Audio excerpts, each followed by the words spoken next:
Radio Nigeria, uplifting the people and uniting the nation.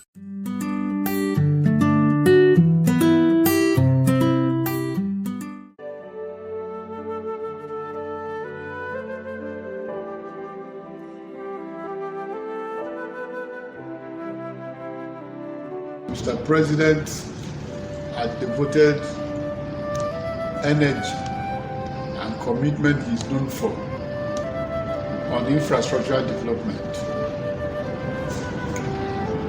and the provision of food sufficiency for the country.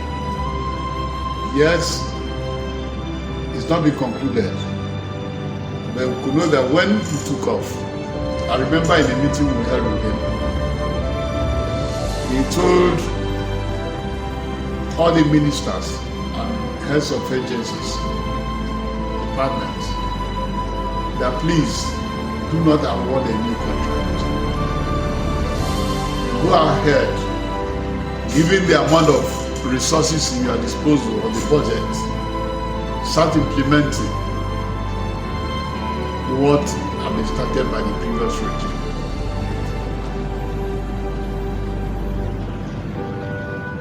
Up to 50 of his regime, not up to 30% new roads were awarded. It was the same that were awarded in 2013, in 2010, in 2003, that he continued.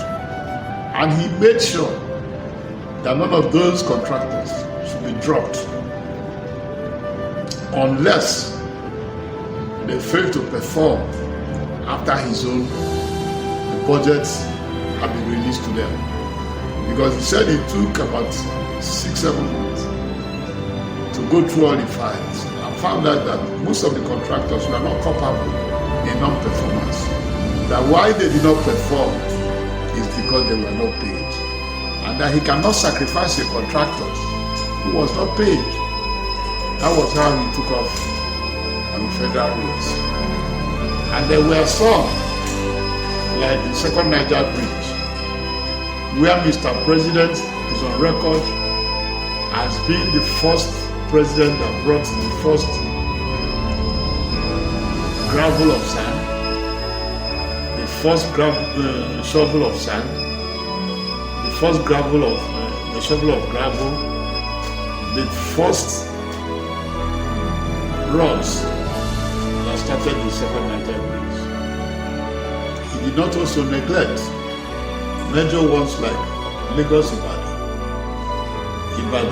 Benin to Lokoja to Abuja, Kano to Maiduguri to Idan to Gombe, and across the length and breadth of the country. So what he did was, he, to a greater extent, improved on the prudent management of public finance, which is unheard of. I will always like to tell a lot of people that President Muhammadu Buhari did not invent the treasury, the treasury single account, the TSA. Rather, what he did was to implement it. He did not invent BVN, biometric verification numbers for accounting methods, but he implemented it. What are the purpose of his implementation? It's one of the kind of programs for the country that he fight corruption. And nobody, even the present traditions, will not say that he's not fighting corruption. You might say yes, he had not finished, but it's a work in progress. Where we are today, as Voice of Nigeria, was one of the fruits of the anti-graft war.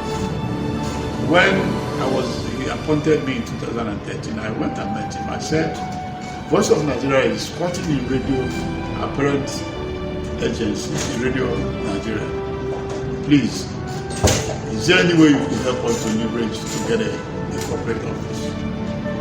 And he asked me, what is it in my budget? I said, it's not in our budget. But there is one of those houses that the Economic Financial Crimes Commission attacked as proceeds of corruption. He said, okay, he gave his approval. And along the line, the chairman of the EFCC, Abraham Mago, cooperated with us. When they finally got the final approval, Mr. President graciously handed over to the office to us. So these are achievements that nobody will dispense with. If I go to agriculture, for instance, I know my friends who are farmers, both on the commercial side and subsistence farmers. Some of them were in less than a hectare as subsistence farmers. But Mr. President made sure that he brought down the price of fertilizer, one of the core inputs in agriculture in Nigeria, from about 11,000 per bag to about 5,000 today. He also went ahead to make sure that he called the Central Bank of Nigeria in the Department of Development Finance in Central Bank of Nigeria to be leveraging to make it easier for farmers to accept finance. And that has, to a great extent, led to almost food sufficiency. That today, when the border were closed, a lot of people thought Nigeria would go haywire. It did not go. Because Mr. President had maintained that it is better for us to produce what we eat. And it continues. In all the crops you know, in all the tubers you know, in livestock, and encouraging farmers across the length and breadth of the country. And it paid off. Because when we had the COVID-19 pandemic, there was no way we could have imported from Thailand or Vietnam. It's because of the energy, the motivation, and the resource he committed to agriculture that made us today to be near self-sufficient in food production. And yes, they will tell you that there are still smugglers, but it's handy and if you test it compared to what it was before. And the CBN governor, Godwin Emefiele, will always tell you that when he came on board, over $1.2 billion was expended by Nigerians in food importation. But that's today, it's not up to $300 million expended in food importation. So to us, we think that the progress on the foundation Mr. President has laid talks for itself.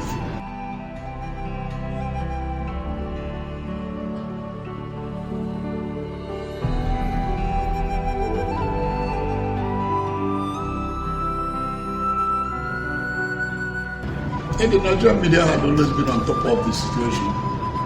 They helped to canvass for independence. The Nigerian media helped as well in getting the military out of power. And today they are doing a lot to sustain democracy that we have. So nobody can truly, in honesty, say that Nigerian media is not operating in a suitable environment where there is freedom, relatively high freedom of operation.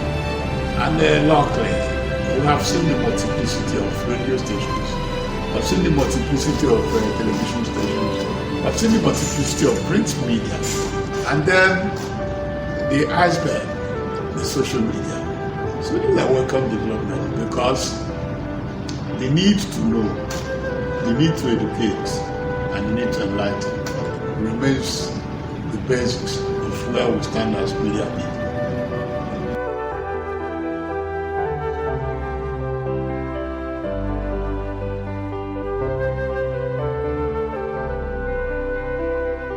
My position is that the social media has come to stay. Nobody can wish it that way. And if that being the case, as you said, like in any other concept or any matter like the social media, there are pros and cons. But for me, I think the advantages of the social media outweigh the disadvantages. And I also think that the Nigerian people, like humanity all over the world, have come to reason that they do not swallow all that comes on the social media way. That's why some people will call us in their voice of Nigeria. They've said, what we read in the social media, this is what we read, is it a fact? We said, go to the website of Voice of Nigeria or listen to our terrestrial broadcasting shortwave. Or you can use it within your handset. We have applications, one of which is a simple radio application in your smartphone, the radio garden, and the tuning radio. And we also have one application. You can find us in YouTube, you can find us in Twitter, you can find us in Facebook, and just like other media organizations. Yeah, that's why I'm not one of those who operating that accept the external laws, like the cybercrime, the local laws on defamation, libel. I think they are enough. We do not need to carry out the sledgehammer.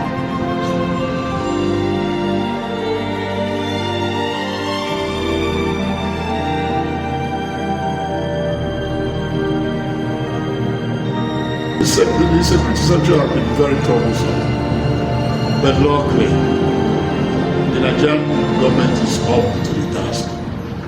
They keep on trying to contain the security scenario. Yes, it keeps on erupting from here and there, but we know the material conditions that bred insecurity in the country is the poverty of previous years. Because when one of the English maxims says that an idle mind is a devil's workshop. But that's why I talked about agriculture, for instance, that we're getting the youths and women to today think that they can make a living and prosper by going back to land.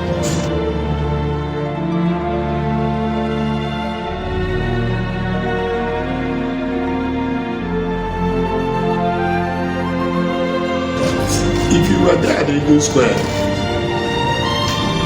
on June 12, 2019, when Mr. President claimed June 12 as Democracy Day, it was jubilation throughout the whole country.